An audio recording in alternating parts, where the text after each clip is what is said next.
So, but again wihara ini jadi fungsinya jadi ini ya. Jadi ada tempat ini, but it's okay. Saya jujur saya nggak berani terlalu touch ini karena nggak terlalu dalam. Tapi saya ingat saya rumahnya Sanghaya wihara. Gitu. Nah pembelajaran Dharma ini akibat disruption ini membuat kita jadi apa? Jadi platform. Nah, platformnya mungkin hari ini hanya peserta 30 orang aja. Kalau dilakukan berkali-kali mungkin 50 orang, 100 orang, itu become platform. Ya, nanti yang ngisi aja jadi bagus. Ini kala ini masih platformnya masih nebeng sama Zoom. Nebeng istilahnya loh. Make fasilitas mereka. One day dengan disruption ini bikin aplikasi sendiri, sudah punya sendiri rumahnya. Yang lebih powerful. Satu contoh, ya. Itu kira-kira buat jawabannya. Jadi disruption, yes. Industri 5.0, nah akhirnya belajar Dharma pun pakai istilah apa? 4.0. Wah, sekarang Dharmanya pakai online. Kok bisa? Oh, ya. Kenapa? Udah biasa. Oke. Daripada dulu PSBB susah kan? Nah, contohnya saya sendiri. Di Wihara Bakti Pramuka pun setiap minggu kami lakukan. Ini udah ke-7 apa ke-8 kali. Nah, Bu Yulana senang sekali tuh ikut tuh. Ya, thank you Bu Yulana ya. Tiap minggunya ikut ya, Pak. 7-8 kali ya, saya lupa saya ya. Tiap minggu kami adakan. Karena nggak boleh berhenti. Ya, ternyata dari ini malah kami dapat umat yang bukan umat sebelumnya. Yang tadi suruh datang ke Cibubur, dia bayangkan, oh Cibubur jauh banget gitu loh. Dan saya masih ingat kalau ditanya peta wihara di Cibubur mana? Oke. Langsung mereka kaget. Waktu di MBI, karena Wihara Bakti Pramuka di naungan Majelis MBI, kan banyak tuh, ada wihara-wihara ya. Wah, dilihat mana yang Bakti Pramuka, dicari. Waduh, di ujung-ujung udah keluar dari Jakarta, perbatasan. Nah, orang mikir, waduh, jauh banget nih ke sana nih. Gitu. Ternyata lewat online, jadi bisa. Gitu. Jadi ini namanya 4.0. Oke. Kemudian apa lagi ya? Nah, thank you. Menjawab pertanyaannya ya. Ya ini tadi Pak Slamet ya, guru Abhidhamma kita semua ya ini ya Pak Slamet, juga Pak Karim, terima kasih nih atas kehadirannya. Suatu kehormatan nih ya Pak Slamet ya. Nah ini ada pertanyaan lagi Pak dari Sisningsi. Yes. Pak dibantu sharing, apakah kecemasan sangat berkaitan dengan tidak siapnya kita menghadapi perubahan? Ya. Bagaimana cara mengatasinya? Pertanyaan kedua, bagaimana membangun mentalitas beradaptasi terhadap perubahan? Thank you, Ningsi ya. Oke, apakah kecemasan sangat berkaitan dengan tidak siapnya? Ya, bisa jadi salah satunya ya. Oke. Sekarang yang lebih penting kan bagaimana kita siap ya. Kalau siap kan kita pasti nggak takut ya. Yang susahnya kan kita nggak siap. Karena nggak siap kan jadi takut. Apapun lah sesuatu nggak siap kan jadi kacau balau kita ya. Oke. Jadi bagaimana kita mengatasinya ya. Ini sekaligus nyambung nih gitu loh ya dengan adaptasi atau karena gini saya mengutip dari siapa namanya Charles Darwin. Charles Darwin mengatakan bahwa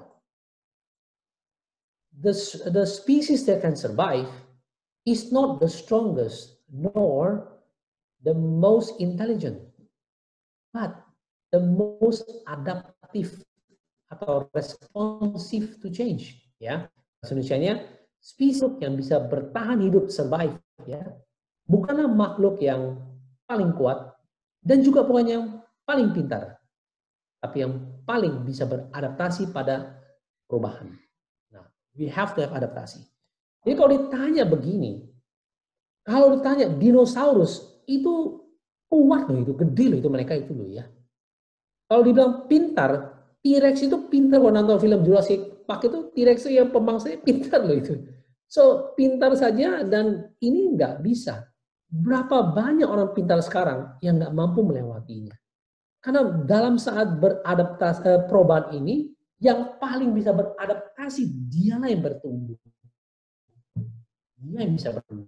Nah ini satu contoh dulu, wisdom awal dulu nih, supaya adaptasi ini penting. Nah jadi bagaimana kita balik lagi kepada mengatasi perubahan ini, kita harus bisa beradaptasi. Dari badan kita saja udah kasih contoh badan ini mudah beradaptasi. Tahu dari mana? Kalau Anda datang ke tempat yang dingin, ketika kulit langsung beradaptasi secara tidak sadar. Memang merasa dingin sih, tapi dia dengan cepat dia langsung memanaskan badan ini. Jadi kulit saja dia beradaptasi. Oh, menyatakan bahwa manusia itu bisa beradaptasi. Karena dari badan dia aja dia sudah sampaikan. Kayak tadi tuh, kaki nggak jalan, dia juga akan beradaptasi. Karena nggak dipakai kan, dia mengecil. Udah pasti. Kita tahu hukum alam mengatakan bahwa if you don't use it, kalau Anda nggak pakai, masih hilang. Udah pasti itu. Ya. Nah sekarang, bagaimana kita mengatasinya? Mau tidak mau, ya siapkan diri kita. Yang tadi saya katakan bahwa belum tentu kejadian buruk pasti berakibat buruk. Ya. Nah sekarang contohnya, orang nggak punya pekerjaan, pasti stres dong, udah pasti gitu loh. Ya. Tapi ingat, kalau kata Kelly Clarkson, nah ini kalau anak muda pasti tahu lah lagunya lah. What does not kill you, make you stronger. Apa yang tidak membunuh Anda, bikin Anda makin kuat. Ya udah. Jadi kalau kena masalah begini, jangan nyerah. Kan masih bisa online, ya, masih bisa jualan di online. Nah orang dia udah menutup, dia punya pola pikir, udah nggak bisa lah, udahlah nggak bisa lah. Apalagi kalau kita ada beberapa teman yang agama Buddha. Udah karma gue kali ya. Nah, kan kayak gini kan lu pemamang karmanya rendah, saya bilang. Bukan begitu caranya. Nggak ada di Buddha dia kan pasa itu tuh nggak ada gitu. Ya, itu tetap berjuang lah. Bagaimana? Justru keadaan hidup sebagai manusia punya kesempatan memupuk karma baik, perbuatan yang baik gitu. Mungkin hari ini berbuah karma saya di sini jadi nggak baik, ya udah nggak apa-apa, terima aja. Memang karma saya sih betul, tapi jangan udah karma gue lah miskin, nggak begitu gitu loh. Tapi memang karma buruk berbuah, ya udah saya sadari sekarang bagaimana saya membentuk yang baru supaya dapatkan karma berikutnya yang baik. Nah ini kan cara berpikir yang berbeda sudah, ya. Nah jadi bagaimana kita mengatasinya? Ya, tadi ya adaptasi, oke? Yes, memang tidak nyaman, tapi kalau kita mau beradaptasi, badan pasti akan memberi kenyamanan. Sebagai contoh, orang bule kenapa datang ke sini mukanya pasti merah-merah, kulitnya langsung merah-merah, karena bule itu dingin. Karena dingin itu akhirnya panas di suhunya itu naikin ke kulit supaya mencegah memblok badan dia supaya jangan kedinginan. Ketika dia masuk ke Indonesia, panas kan, jadi panas di kulitnya kan tinggi. Kena panas di luar, dia merah lah badan dia. Nah, ini satu contoh. Kulit aja langsung berubah.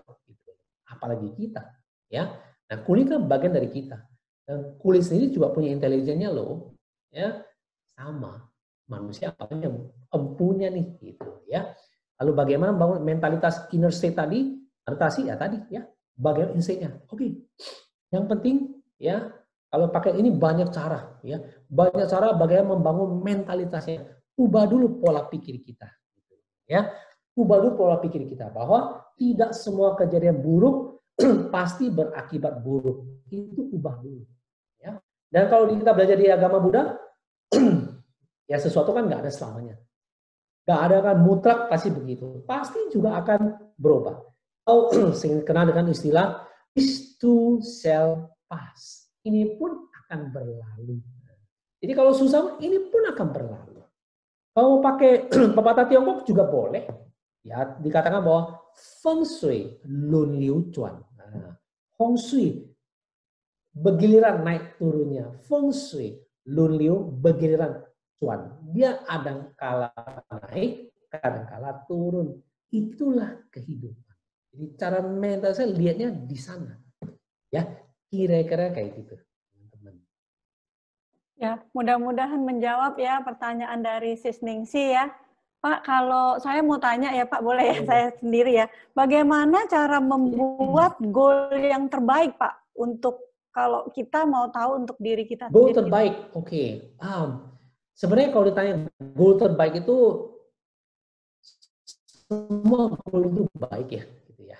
Baik sih goal itu ya. Lebih baiknya gitu yang maksimal yang kita bisa gitu. Oke. Kalau mau tanya mana goal yang baik buat kita itu kita hitung, kita mulai mengukur, ya. Saya maunya apa nih, gitu. Start dengan aja. Yang goal kecil dulu nih, saya maunya apa nih. Dalam saya langsung praktek ke kondisi hari ini ya. Di pandemi ini saya mau bagaimana? What's my goal? Menyelesaikan masalahnya, tujuan saya apa? Ya pastilah tujuannya adalah menyelesaikan masalahnya. Ya oke. Goalnya apa? Oke. Kita mulai paling sederhana dulu. Misalnya goal pertama, kalau di bisnis misalnya, bagaimana supaya masih bisa tetap stay profit misalnya. Meskipun kecil. Oke, jangan pikir profit deh. Bertahan saja lah. Ya udah. Saya susun aja goalnya, bagaimana bisa bertahan dulu. Setelah selesai bertahan, nanti kita naik ke tingkat yang lebih tinggi. Profit is time, ya. Sama aja kayak ini, ketika kita mulai sebuah company kan, ini anggap saja mulai dari nol lagi. Ya, yang kita bangun akhirnya, ya udahlah, akibat sebuah ini ya kita apa namanya ya kita hadapi aja gitu. Karena kan balik lagi, kejadian buruk hari ini, kejadian yang buruk lah ya, kejadian pandemi hari ini tergantung cara kita lihatnya. Kalau orang lihatnya sebagai sesuatu yang bermanfaat di ke depan hari, maka fokusnya akan ke sana. Tapi kalau dia lihatnya sesuatu yang nggak bagus, ya udah akan ke sana. Apalagi tadi sekaligus jawab pertanyaan Ningsi ya. Bagaimana kita bisa beradaptasi? Jawabannya lebih tajam lagi, yaitu change the focus. Ganti fokus Anda. Kalau fokusnya pada masalah, maka dapatnya pun masalah. Tapi kalau fokusnya pada solusi, dapatnya solusi. Contohnya apa? What you focus, expand. Bahasa Inggrisnya ya. What you focus, expand. Apa yang Anda fokus itu dia akan ekspansi. Contoh. Kalau saya senang mobil warna putih, silver misalnya. Mercedes-Benz misalnya. Saya senang misalnya. Ya. Maka ke depan, saya keluar dari rumah saya akan lihat mobil Mercy yang lain loh. Dengan cepat otak saya langsung nangkep yang mana mobil Mercy yang tadi. Ya. Bisa jadi itu bukan mobil Mercy beneran loh. Bisa jadi cuma mobil putih sedan yang mirip-mirip Mercy loh. Tapi karena fokus saya maunya Mercy, saya anggap itu Mercy. Jadi what you focus, expand. Apakah itu negatif atau itu positif loh. Jadi kalau fokus kita adalah kecemasan, kemana-mana yang tadinya harusnya bukan cemas, jadi cemas dia loh. Yang tadi bukan mobil Mercy, karena saking kegilaan kita ke Mercy, kita anggap itu Mercedes-Benz. Benar loh itu. Ya, sama kayak wanita suka satu baju ini. Sampai ke depan dia menganggap bajunya mirip loh, padahal beda loh itu. Nah ini maksud saya. Jadi kecemasan tadi itu akan melebar dia. Apa yang Anda fokus, dia melebar loh. Jadi maksudnya di sini, begini dia pasti melebar. Jadi sama kalau di saat kita begini, kita apalagi ya dalam kondisi begini di Buddhis yang paling cocok sebenarnya. Mungkin saatnya tidak lagi kita lihat keluar, tapi kita lihat ke dalam. Akan lebih bagus lagi. We look inside. Enggak outside lagi. Bisa kita lihat ke dalam. Kalau ke dalam, wow, ternyata saya masih perlu banyak berubah ya. Kena masalah begitu ya, saya langsung down. Nah, berarti saya perlu memperkuat diri saya lagi. Nah, ini kan look inside, tidak lagi look outside. Ya, ini tambahan lagi, oke? Terima kasih ya Pak, sangat bermanfaat sekali. Ini dari si Susan ya. Si Susan bilang, if we can think, the world will be suffer. Awesome. Very true. Very true. If we can think, the world will not suffer. Kalau kita bisa berpikir, dunia nggak akan. Benar lah, apa artinya tuh? Kita nggak akan menghancurkan bumi ini, ya kan? Kita akan sayang sama bumi ini. By the way ya, 2 minggu lalu, itu benar. Pertama kali saya lihat, langit Jakarta itu tuh biru loh itu. Benar, waktu saya ke Bali, saya bilang sama teman saya, ada yang beda di sini. Saya sih nggak suka yang panas ya. Bali itu saya seneng karena keramah tamahan mereka aja ya. Tapi pada dasarnya saya nggak suka panasnya, nggak tahan saya gitu loh. Oke? Apa kelebihan sana? Langitnya biru. 2 minggu lalu Jakarta langitnya biru bener loh itu loh. Nah, cuman udah seminggu ini udah mulai abu-abu lagi dia, benar ya itulah. Jadi kalau if we can think, ya, jangan melukai makhluk lain, ya, kita menyayangi pohon yang ada. Contoh paling gampang, kita kurangi plastik aja, udah bagus tuh, very good. Gitu. Ya, jangan, oh saya dari awal dengar begini, aduh sayang banget ya. Semua sekarang nggak mau dibuang, sampai bawa sendiri karena sayanglah gitu loh, karena pasti ada buangnya gitu loh. Kalau bisa jangan dibuang lah gitu loh. Artinya pakailah, bukan soal beli plastik kan murah ya gitu ya. Bukan sesuatu yang besar harganya ya. Bukan masalah besar harganya. Ada nggak sebuah kesadaran? Nah itu kan sulit ya. Menimbulkan kesadaran itu kan sulit. Gitu.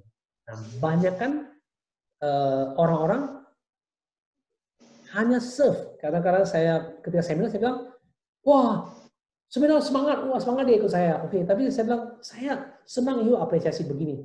Tapi lebih senang lagi seminar ini tidak serve you intellectually. Kalau serve you intellectually, wah you happy ikutan. Saya mau really serve you bahwa ini benar loh, gitu loh. Jangan, wah berpikir intelektual, oh benar. Tapi nggak dilakukan, saya bohong dia bilang. I don't want that to serve you intellectually. I want you to really think about, ini benar loh. Man, aware with you will do it. Gitu kan? Aware, ya nggak lakukan, gitu loh. Itulah sharing tambahan aja. Jadi betul, if we can think, the world will not suffer. Wah, si Susan. The world mau reset loh. Dia apa ya? Dia stres juga lah. Sampai yang di Venice Island nih, Pulau Venice itu sampai wow, apa ya namanya? Karena Italia kan lockdown 2,5 bulan kan nggak ada yang jalan ke Venice tuh, Venesia. Saya lihat di TV, wah airnya jernih, sampai ikan aja keluar. Ikannya keluar loh itu, sampai kayak begini loh. Selama puluhan tahun nggak bisa ikan keluar itu, orang takut kena kipasnya bor, takut mereka juga. Anilah, alam pun punya cara untuk meriset dirinya dia. Ya kira-kira kayak gitu deh. Ya, si Susan, terima kasih ya, luar biasa ya si Susan. Ini kalau dari Bu Susi panggil Pak mau bertanya langsung atau bagaimana nih, Bu? Bu Susi? Mungkin manggil aja ya kali ya ini Mbak. Ini dari Sisningsi, Anda Modana. Terus dari Bro Mulyadi, tanya lagi Pak, kalau dilihat dari NLP sebagai keahlian, bagaimana tips untuk memprogram otak kita dalam kondisi COVID-19 ini? Terima kasih. Oke, bagaimana kita memprogram otak kita dalam COVID-19 ini? Jangan cemas. Oke. Dua, edukasi diri kita. Itu penting loh. Ya. Saya terus terang educate diri saya loh. Sebenarnya kalau ditanya tentang virus ini, first thing, we have to educate. Whatever. Kata Buddha kan, pasiko. Ya, penting loh. Kita buktikan loh, benar nggak gitu. Dengar gini, saya makanya nggak happy-nya satu. Berita-berita hoax saja ditampilkan. Ya, membuat orang makin takut gitu. Tapi saya pikir-pikir, kalau dulu ada di grup temen ya, wah dia kasih negatif, bener saya ladenin permainannya. Saya ladenin bener loh, saya bilang, salah kayak gini. Ini mau adu data, kita adu data deh. Itu menakutkan orang gitu saya bilang. Ya bukan saya tidak waspada harus, tapi menurut saya kayak Wuhan itu ya, virus Wuhan atau bukan virus Wuhan, COVID-19 ini. Saya sebenarnya tuh suka sekali nonton news. Saya tiap hari nonton news tuh. Tiap hari. Udah I think around 20 years, 20 tahun saya tiap hari selalu nonton ya. Jadi saya nonton sebenarnya virus dari Wuhan ini saya udah dengar Desember lalu udah dengar sih. Cuma nggak nyangka sebesar hari ini. Nah yang membuat China itu panik kala itu adalah pada tanggal Januari pertengahan 20 itu ada profesor yang datang ke Wuhan. Dia lihat ternyata ini virus bukan lagi dari binatang ke manusia. Ini berbahaya. Ini dari manusia ke manusia namanya human transmission. Mereka menebak ini dari kelelawar ke manusia karena virus tadi itu ada di kelelawar, mirip dengan kelelawar ya. Yang mana di Wuhan memang jualan wildlife begini. Oke, kalau itu gampang, ya udah kelelawarnya kita hindari, kita buang aja atau kita buang goanya dia kan kabur. Sama kayak ada demam berdarah, nyamuknya aja kita basmi misalnya. Oke, binatang masih bisa ambil sebuah course of actions, membunuh binatang boleh dalam peraturan dunia yang sekarang, ya. Oke, pertanyaannya, kalau manusia ke manusia, masa manusia dibunuh? Kan nggak mungkin kan? Nah, disitulah panik. 23 Januari apa yang terjadi?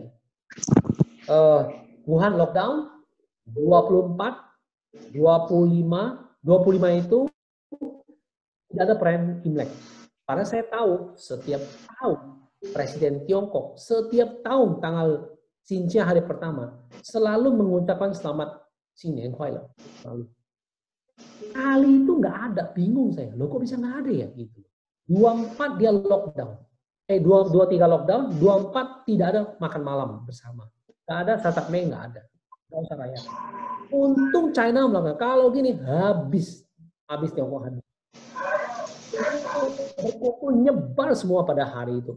Yang mengerikan. Nah, dan ternyata virus ini bisa sembuh kalau apa? Ingat nggak pada tanggal 26 yang dilakukan oleh pemerintah China apa? Membangun rumah sakit. Itu apa? 10 hari. Bisa nampung 1.000 pasien. Karena penyebabnya adalah virus. Belum diketemukan vaksinnya. Maka ingat yang bisa menyembuhkan virus tadi adalah apa? Antibodi. Dengan kata lain, kalau belum ada vaksinnya, maka orang tadi harus dirawat dengan baik supaya pemulihan dia bisa sembuhkan. Nah ini kan berapa orang mau lihat ke sana? Pasti lihatnya ini mematikan, itu ini. Nah kan lihatnya lain. Kalau saya lihatnya lain. Ini bisa sembuh kalau orang ini istirahat. Buktinya Tiongkok sekali bikin, yang dibikin bukan apa? Rumah sakit untuk apa? Biar orang itu bisa istirahat, dikasih ventilator, biar dia bisa sembuh. Kenapa? Karena tidak ada vaksin yang bisa menyembuhkan adalah badan dia sendiri. Nah ini kan edukasi. Tapi berapa persen orang mau ikut kayak begitu? Langsung terimanya ini mematikan penyebaran yang gini. Itu benar, itu pasti benar. Tapi itu pertanyaan saya, bagaimana mengantisipasinya? Nah, gak heran kan China langsung lockdown semuanya. Ingat nggak yang pertama kena sampai parah? Mereka taruh di air, selasannya taruh di situ. Supaya apa? Ada perawatan. Karena yang bisa menyembuhkan adalah dirinya sendiri sebelum ada vaksin. Nah ini maksud saya, kita perlu edukasi diri kita. Supaya kita tahu bahwa ini loh penyebabnya. Jadi tidak mudah tercemaskan. Nah, saya kalau gitu-gitu saya nggak mudah, saya diamin aja. Oh ya udah. Kalau saya bisa kasih koreksi, kalau saya rasa orangnya tidak mau terima, yang sama juga saya diamin aja. Tapi informasi ini pasti saya screening. Ya, saya screening bukan katanya, saya cari datanya. Saya pelajari virus ini berkembangnya seperti apa, cara dia ngambil dari mana. Oh begini. Dan saya nggak takut. Ya bukan nggak takut, namanya ya waspada aja. Nah tapi ketika bilang, pemerintah bilang, kita ini ya, kita juga bisa jadi penyebaran. Ah ya udah benar, berarti kita jangan keluar ya. Nah itu kan saya hadapi, saya nggak keluar dari 2,5 bulan di rumah aja. Kenapa? Saya tahu bahwa ini dia memang betul. Saya atau orang bisa jadi carrier, bisa menularkan yang lain. Ayo udah deh, kita kan peduli sama orang lain. Tapi harus semaksimal. Nah ini kan saya bukan takut loh, bukan takut saya, tapi tahu bahwa ini adalah ini penyebabnya. Oh ternyata kita juga berpotensi menyebarkan. Aduh jangan deh, gitu. Peduli sama orang, janganlah. Jadi saya stay home bukan karena takut loh. Saya stay home karena saya ingat saya juga berpotensi menyebarkan. Kalau saya kuat nggak apa-apa, orang lain yang kena nanti. Itu kan nggak baik. Ini satu contoh. Kecemasan tadi saya lawan dengan bukan dengan lawan, karena kalau logika kita main, emosinya rendah. Tapi kalau emosi yang main, rasionya nggak main loh. Kalau udah emosional, rasionya udah nggak main, logika udah nggak main. Tapi teman saya saking takutnya, sampai dia cari saya baru tahu. Teman sekolah, teman bangku sekolah, sama SMA. Saya pikir dia main-main, dia bilang. Gue takutnya, gue pergi beli asuransi loh. Membayangkan kalau gue meninggal, ini gue kasih ke anak sama kasih ke suami saya loh. Sampai saya bilang, lu sudah gila kali, you are sick loh. Sakit kali lu. pulang nggak tidur gue. Udah saya jelasin setengah jam, lega dia. Logika, saya kamu pintar loh, masih logika, dia bilang. Itu sampai tukangnya bawa pulang apa gitu. Satu rumah saya bersihin desinfektan tengah malam, bayangkan. Itu lu udah paranoid, saya bilang. Nah, baik lagi ya, saya tidak menggampangkan penyakit ini. Enggak loh ya, saya cuma memberitahu bahwa kita itu perlu mengedukasi diri. Saya pun tidak keluar rumah, kenapa? Bahwa tahu penyebaran ini dahsyat gitu. Tapi untuk melindungi saya dari pemikiran hoax, ini apa kabar-kabar hoax, saya membentengi dengan ilmu pengetahuan. Kira-kira kayak gitu. Ya, terima kasih Pak atas penjelasannya. Mudah-mudahan ini mungkin waktunya sudah hampir berakhir ya. Kita sangat luar biasa sekali ya, kita hari ini mendapat sharing dari Pak Tommy yang tentunya sangat bermanfaat sekali. Kita juga bisa menjadi lebih baik lagi untuk menghadapi perubahan ini. Ya Pak, ini ya bagi teman-teman yang Gada Dharma Indonesia, saya juga berterima kasih atas dukungannya semua. Jadi setiap minggu kita mengadakan online untuk sharing bersama dari semua anggota Gada Dharma. Ya bagi teman-teman yang belum sharing, mohon kiranya bisa ikut bersama ya, bergabung sharing, dan kita akan nanti bergantian akan mendapat giliran. Ya mungkin hari ini sampai di sini ya Pak. Terima kasih.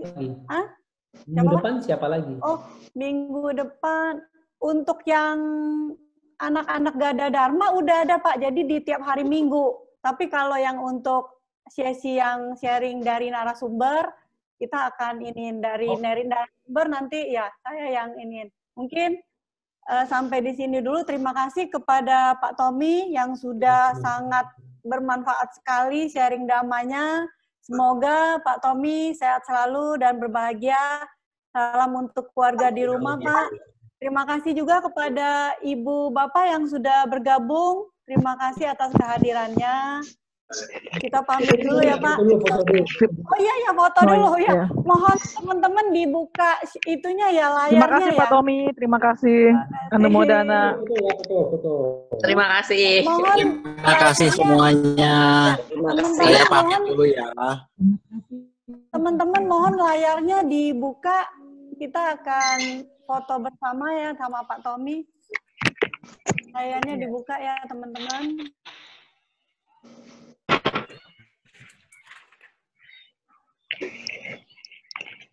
Ya, kita foto dulu.